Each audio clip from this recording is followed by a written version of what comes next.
نحمده ونصلي على رسوله الكريم اما بعد اعوذ باللہ من الشیطان الرجیم بسم اللہ الرحمن الرحیم رب اشرح لي صدری ویسر لي امری واحلل عقدۃ من لسانی یفقہوا قولی۔ السلام علیکم ورحمۃ اللہ وبرکاتہ۔ کیسے ہیں آپ سب؟ انشاءاللہ خیر عافیت سے ہوں گے۔ اللہ تعالیٰ آپ سب کو اپنے زمان میں رکھے، آمین ثم آمین۔ نواں پارہ سورۃ انفال، آیت نمبر 25 to 28۔ لفظی ترجمہ: واتقوا، اور ڈرو، فتنۃ، اس فتنے سے، لا تصیبن، جو نہ پہنچے گا، الذین، کہ صرف انہی لوگوں کو جو ظالموا، ظلم کرتے ہیں، منکم، تم میں سے، خاصۃ، خاص کر، وَاعْلَمُوا، اور جان رکھو، ان اللہ، بے شک اللہ تعالیٰ، شدید العقاب، سخت ہے عذاب دینے میں، واذکروا، اور یاد کرو، اس جب تم قلیلاً، تھوڑے تھے، مستضعفون، اور ناتواں سمجھے جاتے تھے، فی الارض، زمین میں، تخافون، ڈرتے رہتے تھے، ان یہ کہ یتخطفکم الناس، کہ اچک لے جائیں گے لوگ، فآواکم، پھر اس نے تمہیں جگہ دی، فأیدکم، اور قوت دی تمہیں، بنصرہ، اپنی مدد کے ساتھ، ورزقکم، اور کھانے کو دیا تمہیں، من الطیبات، پاکیزہ چیزوں سے، لعلکم، تاکہ تم تشکرون، شکر کرو۔ یا ایھا الذین آمنوا، اے وہ لوگو جو ایمان لائے ہو، لا تخونوا، مت خیانت کرو، اللہ سے، ورسولہ، اور اس کی رسول کی، وتخونوا، اور جو خیانت اور نہ خیانت کرو، اماناتکم، اپنی امانتوں کی، وانتم، اور تم، تعلمون، اور تم جانتے بھی ہو، وَاعْلَمُوا، اور جان رکھو، انما، حقیقت یہ ہے کہ اموالکم، تمہارے مال، واولادکم، اور تمہاری اولاد، فتنۃ، بڑی آزمائش ہے، وان اللہ، اور بے شک اللہ تعالیٰ، عندہ، اس کے پاس، اجر عظیم، بڑا اجر ہے۔ سبحان اللہ، اللہ کے پاس بڑا اجر ہے۔ فرمایا، اس فتنے سے بچ جاؤ جو لازماً ان لوگوں کو خاص طور پر نہیں پہنچے گا جنہوں نے تم میں سے ظلم کیا، اور جان لو کہ بے شک اللہ بہت سخت سزا والا ہے۔ اس آیت میں اجتماعی زندگی سے پیدا ہونے والے بعض فتنوں سے بچاؤ اور نہی عن المنکر کے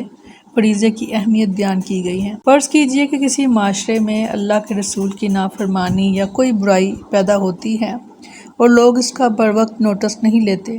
جس کا نتیجہ یہ ہوتا ہے کہ وہ برائی معاشرے میں پھیل جاتی ہے، تو اس برائی کی پاداش میں اللہ کی طرف سے جو عذاب آئے گا وہ سب لوگوں کو اپنی لپیٹ میں لے لے گا۔ استغفر اللہ۔ یہ ممکن نہ رہے گا کہ جو لوگ یہ برائی کا کام نہیں کرتے تھے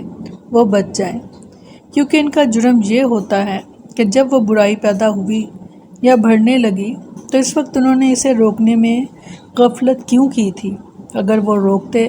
تو سب لوگ عذاب سے بچ سکتے تھے۔ سورۃ اعراف میں فرمایا، ان میں سے اس بستی کے بارے میں پوچھیے جو سمندر کے کنارے پر تھی، جبکہ وہ ہفتے کے دن میں حد سے تجاوز کرتے تھے، اور جب ان کی مچھلیاں ان کے ہفتے کے دن سر اٹھائے ہوئے ان کے پاس آتی، اور جس دن ان کا ہفتہ نہ ہوتا وہ ان کے پاس نہ آتی تھی۔ اس طرح ہم ان کی آزمائش کرتے تھے، اس کی وجہ سے جو وہ نافرمانی کرتے تھے۔ اور جب ان میں سے ایک گروہ نے کہا کہ تم ایسے لوگوں کو کیوں نصیحت کرتے ہو جنہیں اللہ پاک ہلاک کرنے والا ہے یا انہیں عذاب دینے والا ہے کہ بہت سخت عذاب، انہوں نے کہا کہ تمہارے رب کے سامنے عذر کرنے کے لیے، اس لیے کہ شاید وہ ڈر جائیں۔ پھر جب وہ اس بات کو بھول گئے جس کی انہیں نصیحت کی گئی تھی تو ہم نے ان لوگوں کو بچا لیا جو برائی سے منع کرتے تھے، اور ان کو سخت عذاب میں پکڑ لیا جنہوں نے ظلم کیا تھا، اس وجہ سے کہ وہ نافرمانی کرتے تھے۔ کہ جب کسی قوم میں امر بالمعروف اور نہی عن المنکر کا فریضہ سر انجام نہ دیا جائے تو اللہ تعالیٰ اس پر ہمہ گیر عذاب بھیج دیتا ہے۔ استغفار اللہ تعالیٰ میں محفوظ۔ سیدنا حذیفہ بن یمان رضی اللہ عنہ بیان کرتے ہیں کہ رسول اللہ صلی اللہ علیہ وسلم نے فرمایا، اس ذات کی قسم جس کے ہاتھ میں میری جان ہے، تم ضرور نیکی کا حکم دو گے اور برائی سے منع کرو گے، یا پھر اللہ تعالیٰ تم پر نعوذ باللہ عذاب بھیج دے گا، پھر تم اس سے دعا کرو گے مگر وہ تمہاری دعا قبول نہیں کرے گا۔ سیدنا نعمان بن بشیر رضی اللہ عنہ بیان کرتے ہیں کہ میں نے رسول اللہ صلی اللہ علیہ وسلم سے سنا کہ آپ فرما رہے تھے کہ اللہ تعالیٰ کی حدود پر قائم رہنے والوں اور اس میں واقع ہو جانے والوں یا اس میں مداہنت سے کام لینے والوں کی مثال ان لوگوں کی طرح ہیں جو ایک بحری جہاز پر سوار ہوئے، اور ان میں سے کچھ لوگوں کے حصے میں جہاز کا سب سے نچلا گہرا اور بڑا حصہ آیا، اور کچھ لوگ اس کے بالائی حصے میں سوار ہو گئے۔ نچلے حصے والے لوگوں کو پانی کے لیے اوپر جانا پڑتا تھا، جس کی وجہ سے وہ ان کے لیے اذیت کا باعث بنتے۔ اس لیے وہ کہنے لگے کہ اگر وہ اپنے حصے میں سوراخ کر لیں تو اسے پانی بھی حاصل کر لیں گے اور جو ہم اوپر والوں کو تکلیف بھی نہیں دیں گے۔ اب اگر وہ اوپر والے نیچے والوں کو ان کے حالات پر چھوڑ دیں اور انہیں یہ کام کر لینے دیں تو سب کے سب ہلاک ہو جائیں گے، اور اگر وہ ان کے ہاتھوں کو پکڑ لیں اور انہیں جہاز کے پیندے میں سوراخ نہ کرنے دیں تو سب کے سب بچ جائیں گے۔ یہی مثال ہے امر بالمعروف اور نہی عن المنکر کا، کہ جب آپ کسی برائی سے روکتے ہیں تو اللہ تعالیٰ کے ہاں آپ کے حجت بھی ہو جاتی ہے اور وہ برائی رک بھی سکتی، اور اگر آپ ان کا اس برائی کو نہیں روکیں گے تو وہ پھیلتے پھیلتے آپ کے گھروں تک وہ برائی جو ہے وہ پہنچ جائے گی۔ اسی لیے آج امت محمدیہ جو ہے وہ پریشان ہے، کیونکہ برائیوں سے روکنے والے لوگوں کو اس قدر برا بنا کر پیش کیا جاتا ہے کہ وہ لوگوں نے کہنا چھوڑ دیا، جبکہ ہم نے ابھی حدیث پڑھی کہ آپ صلی اللہ علیہ وسلم نے فرمایا کہ تم ضرور نیکی کا حکم دو گے اور گناہ سے منع کرو گے، اگر تم ایسا نہیں کرو گے تو تم پر عذاب آ جائے گا۔ اللہ تعالیٰ ہمیں محفوظ رکھیں اور کوشش کیا کریں کہ نیکیوں کو عام کریں، نیکیوں کو پھیلائیں لوگوں تک، اور جو برائی کہیں دیکھیں یا سنیں تو اس کو دبا دیں، اس کو نہ تو کسی سے ذکر کریں اس برائی کا اور نہ ہی اس کو شو کریں، اس لیے کہ آپ تو برائی کر کر اگلے کو بتا کر فارغ ہو گئے، اب آپ نہیں جانتے کہ جس کو آپ نے بتایا اس کے ذہن پر اس بات نے کیسا اثر کیا۔ تو کوشش کیا کریں اگر کہیں پر برائی دیکھیں تو اس کو دبا دیں، اور اگر کوئی برا کام ہو رہا ہے تو اس کو پوری کوشش کریں کہ وہ اس کام سے لوگ رک جائیں تاکہ وہ بھی بچ جائیں اور آپ خود بھی۔ سیدنا جریر رضی اللہ عنہ بیان کرتے ہیں کہ رسول اللہ صلی اللہ علیہ وسلم نے فرمایا، جس قوم میں گناہ اور برے کام کیے جاتے ہوں اور وہ یعنی گناہوں سے بچنے والے کرنے والوں سے زیادہ معزز اور تعداد میں زیادہ ہوں، مگر پھر بھی انہیں منع نہ کریں تو اللہ تعالیٰ ان سب کو اپنے عذاب کی گرفت میں لے لے گا۔ یہ اللہ تعالیٰ کا عذاب ہے کہ جو پھر آ کر رہے گا، اور وجہ یہ تھی کہ وہ منع کر سکتے تھے برائی سے مگر انہوں نے منع نہیں کیا۔ فرمایا، اور یاد کرو جب تم بہت تھوڑے تھے، زمین میں نہایت کمزور تھے، ڈرتے تھے کہ لوگ تمہیں اچانک اچک کر لے جائیں گے، تو اس نے تمہیں جگہ دی اور اپنی مدد کے ساتھ تمہیں قوت بخشی اور تمہیں پاکیزہ چیزوں سے رزق دیا تاکہ تم شکر کرو۔ اللہ تعالیٰ نے مومن بندوں کو اپنا یہ انعام و احسان یاد دلایا کہ اللہ تعالیٰ نے ان کی تعداد کی قلت کو کثرت میں بدل دیا اور کمزوری اور خوف کو قوت اور نصرت سے بدل دیا، ان کے فقر اور تنگ دستی کو ختم کر کے انہیں پاکیزہ چیزوں کا رزق عطا فرما دیا۔ اس لیے اللہ تعالیٰ نے اپنے بندوں کو حکم دیا کہ وہ اس کی ان نعمتوں پر اس کا شکر بجا لائیں۔ اس آیت میں مومنوں کے مکہ میں قیام کے زمانے کی حالات کے جو ہیں ان کی طرف اشارہ ہے کہ وہاں وہ تعداد میں قلیل تھے، چھپ چھپ کر اپنے دین کے مطابق عمل کرتے اور مغلوب اور مقہور ہونے کی وجہ سے ڈرتے تھے کہ مشرکین انہیں ایذائیں نہ دیں، کیونکہ یہ سب لوگ ان کی قلت اور عدم قوت کی وجہ سے ان کے دشمن تھے۔ پھر اللہ تعالیٰ نے مسلمانوں کو مدینہ منورہ کی طرف ہجرت کی اجازت عطا فرمائی تو اللہ تعالیٰ نے وہاں انہیں ٹھکانہ عطا فرما دیا اور وہاں کے باشندوں کو توفیق عطا فرما دی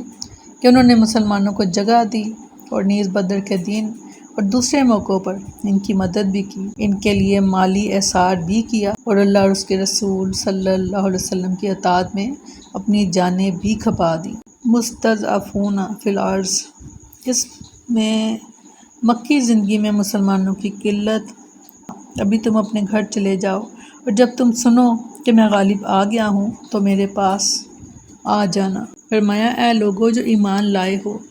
اللہ اور رسول کی خیانت نہ کرو اور نہ اپنی امانتوں میں خیانت کرو جبکہ تم جانتے ہو۔ امانتوں میں خیانت کا دائرہ بہت وسیع ہے۔ امانتوں سے مراد وہ تمام عہد، معاہدے اور وہ ذمہ داریاں ہیں جو کسی بھی انسان پر عائد کی گئی ہوں۔ مثلاً اللہ سے انسان کا عہد میثاق بھی ہے جسے پورا کرنے پر انسان اللہ کا نافرمان رہ ہی نہیں سکتا، اور وہ عہد بھی جو انسان خود اللہ سے باندھتا ہے جیسے نذریں اور منتیں وغیرہ۔ اللہ کے رسول سے خیانت یہ ہے کہ جن باتوں پر کسی مسلمان نے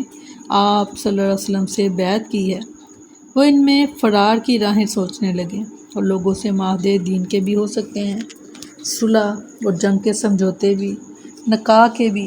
پھر انسان پر اس کے منصب کے لحاظ سے طرح طرح کی ذمہ داریاں عائد ہوتی ہیں۔ غرض اس آیت کے مضمون میں انسان کی پوری زندگی آ جاتی ہے۔ مطلب یہ ہے کہ انسان کو اپنی زندگی کے ہر واقعے کے وقت متنبہ کیا جا رہا ہے کہ وہ کسی حال میں خیانت نہ کرے، اور بالخصوص جس بات پر اس آیت میں مسلمانوں کا متنبہ کیا جا رہا ہے وہ یہ ہے کہ مسلمان کفار سے متعلق مسلمانوں کی پالیسی کو منافقوں یا مشکوک لوگوں کے سامنے ظاہر نہ کریں، اور اس سلسلے میں انتہائی احتیاط سے کام لیں، کیونکہ ہر قسم کی جنگی تدبیر اللہ اور اس کے رسول کی امانت ہے، اور ایسے اقدامات کے متعلق کافروں کو اشارتاً یا کنایتاً مطلع کرنا یعنی جنگی راز کو فاش کرنا بھی امانت میں خیانت ہے، اور جس کے نتائج انتہائی خطرناک ہوتے ہیں، بسا اوقات تو فتح شکست میں بدل جاتی ہے۔ فرمایا اور جان لو کہ تمہارے مال اور تمہاری اولاد ایک آزمائش کے سوا کچھ نہیں، اور یہ کہ یقیناً اللہ اسی کے پاس بہت بڑا اجر ہے۔ بے شک مال اور اولاد کی محبت ہی عام طور پر انسان کو خیانت پر اور اللہ اور اس کے رسول کی اطاعت سے گریز پر مجبور کرتی ہے، اس لیے ان کو فتنہ آزمائش قرار دیا گیا ہے، یعنی اس کے ذریعے سے انسان کی آزمائش ہوتی ہے کہ ان کی محبت میں امانت اور اطاعت کے تقاضے پورے کرتا ہے یا نہیں، اور اگر وہ پورے کرتا ہے تو سمجھ لو کہ وہ اس آزمائش میں کامیاب ہے، وہ صورتیں دیگر ناکام۔ اس صورت میں یہی مال اور اولاد اس کے لیے عذاب الہی کا باعث بن جائیں گے۔ سیدنا یعلی بن مرہ عامری رضی اللہ عنہ بیان کرتے ہیں کہ سیدنا حسن اور سیدنا حسین رضی اللہ عنہم جو دوڑے دوڑے نبی صلی اللہ علیہ وسلم کے پاس آئے، آپ نے انہیں سینے سے لگا لیا اور فرمایا اولاد بخل اور بزدلی کا باعث ہے، کیونکہ ان کے لیے انسان مال کو روک کر رکھتا ہے کہ کہیں اور نہ خرچ کرے اور یہ میرے بچوں ہی کے کام آئے، اور بزدلی کہ کسی بھی اچھے کام کرنے سے اگر کوئی نقصان پہنچے گا اس کو یا اس کے بچوں کو تو وہ اس اچھے کام کو بھی چھوڑ دیتا ہے۔ اللہ تعالی ہمیں ان سب چیزوں سے محفوظ رکھیں، آمین۔ السلام علیکم ورحمۃ اللہ وبرکاتہ۔